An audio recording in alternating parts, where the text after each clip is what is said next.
चला तर मग मंडळी, आज बनवूयात सिंपल एकदम छोलेची भाजी. सिंपल का म्हणते, कारण आपल्याला फक्त मिक्सरमध्ये हे सर्व कापून टाकायचं आहे. कांदा, टोमॅटो, अद्रक, मिरची आणि हो, कढीपत्त्याला कसं विसरणार, हे सर्व कापून आपल्याला ह्याची पेस्ट करायची आहे. बाकी काही करायचं नाही आहे. आपल्याला खडे मसाले टाकायचे नाही आहेत किंवा काय कांदा वगैरे भाजायचा नाही आहे. जास्त काही तामझाम करायचं नाही आहे. हां, पण बॉईल करून ठेवायची. काबुलीचं नाही आहेत ना, ते बॉईल केलेले असले ना की पटकन फोडणी द्यायला होऊन जातं आणि सकाळी फक्त ही एवढी घाई करायला लागते बस.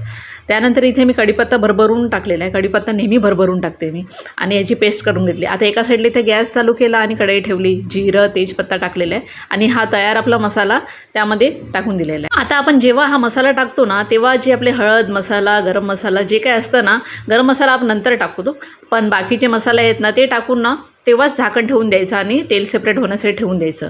कारण मग त्यामध्ये ते मसाले पण शिजून जातात. आणि इथे तेल सेपरेट झालेले आपण बॉईल काबुलीचं हे ॲड करूया. आणि मला ही भाजी ना टिफिनसाठी बनवायची आहे, म्हणून मी जास्त पाणी टाकलेलं नाही आहे. मला थोडी कोरडीच ठेवायची आहे.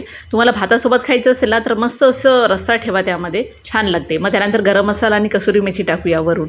बस फक्त 10 मिनटं लागतात ही भाजी व्हायला खरंच. कारण कसा मसाला फक्त आपल्याला शिजवायचा असतो, बाकी काय करायचं नसतं.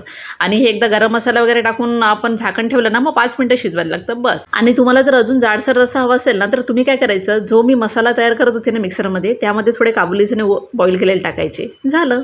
बाय.